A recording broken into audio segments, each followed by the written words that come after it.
Okay, we are going to solve this quadratic inequality. As we can see, we have x to a second power greater than 5x. And because we have this x to a second power here, we have to do this inequality super carefully. And before I show you guys the right way to do this, let me show you guys the incorrect way first. So this is just going to be the incorrect way. We still have x to a second power greater than 5x. But if you look at this and see that we have x on both sides and decide to just divide both sides by x, and then decide to just cross this x and cross that x out.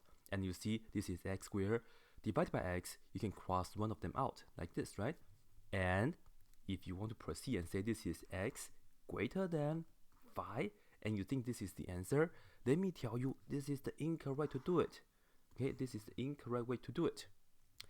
So I want to write this down, cross it out to remind ourselves, don't ever do this.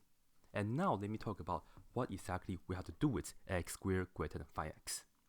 Whenever we're trying to solve a quadratic inequality, we have to first make sure one side is equal to 0, and then we'll factor the other. And let's make that happen first. So we have x squared greater than 5x. Let me begin by subtract 5x on both sides. So they will be cancelled out right here.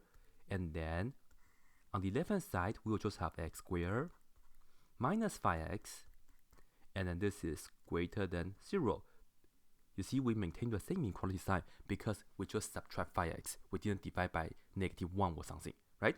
So this is what we have. And then as we talked about it earlier, we have to factor this side out. This is x squared minus 5x. They both have the x, so I'm going to factor on x. And then the inside is going to be, originally we have x squared, but we took one out, so we have x left. Originally here we have minus 5x, but then we took this x out, so we have minus 5. And that's greater than 0 still. Okay? Then what I would like to show you is we have to find out the numbers that we care. And what do I mean by that is, make sure you have 0 on the one side first. And then we have these two factors, namely the x and then the x minus 5. You have to think about how can you make this portion 0? Well, I just have to plug in x is equal to 0, right? So I care about the number 0. And how can I make this factor 0? Well, I have to plug in 5 into this x, because 5 minus 5 will be 0.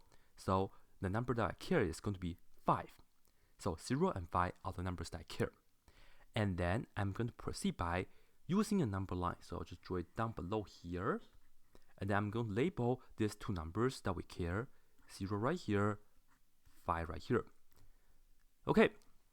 And then, even though these are the two numbers that we care, are we going to include them or not? We have to refer back to our original inequality. This is just a greater than symbol, right? There's no equal sign, so I'm not going to include these two numbers. Even though we care about them, but then we are not going to include them. We will just use an open circle on 0. Likewise, open circle on 5. Okay? Then, what we're going to do is, we're going to pick a number less than 0, plug it into the factorated form to see if we end up with a true region or not. So let me just say I want to plug in -1. I'm going to use the number -1 and then plug into this. You can use -2, -10, doesn't matter, as long as it's a number less than 0. So I'm going to work this out for you guys. Plugging -1 here, we have -1 times -1 minus 5. And do we get this greater than 0? Well, this is -1 times -6. That will give us positive 6. Positive 6 greater than 0. This is correct. So I'm going to color in this region right here. Okay. So this is the true region, and then it's going all the way to the left. And then we'll be pretty much repeating the same thing for the second and also this region. Okay. So for the second region, I'm going to pick a number between 0 and 5. Let's say positive 1. I'll plug in positive 1 into this inequality. So I'll do it here. 1, right, for the x, times the parentheses, 1 minus 5.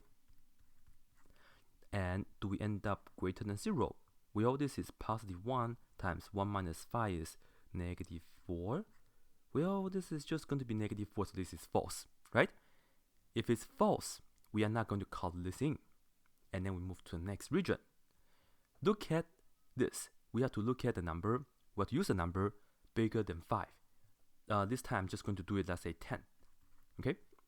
So you can use 6, of course, you can use 7, but then I just want to show you guys we can use any number as long as it's bigger than 5 in this region. Anyways, I'll plug in 10 into this x times the parentheses 10 into this x and then minus 5, and do we end up with greater than 0? Let's see, this is 10 times this is 10 minus 5, which is 5, and this is 50 greater than 0, and this is definitely correct. So I'm going to shade this in as well. And then, as you can see, we are pretty much done, because this is the graphical way to answer the solution to this inequality. However, our final answer should be in the interval notation form. Therefore, I'm just going to look at this graph and then come up with the interval notation. For the first part, we are going to go all the way from the left to 0, so use parentheses for negative infinity because this is going all the way to the left. And then we'll stop at 1, so put a comma, 0, like this. And then we have the second region right here, so I put on union, and this begins with 5, but we don't include the 5, so we use the parentheses, right? And likewise, this 0 we didn't include it, so we use parentheses as well. So 5, and this is going all the way to the right, so we have 5 to positive infinity, and we never include infinity or negative infinities. So this right here will be it. Negative infinity to 0, parentheses, parentheses, union, 5, comma, infinity, parentheses, parentheses. That's it.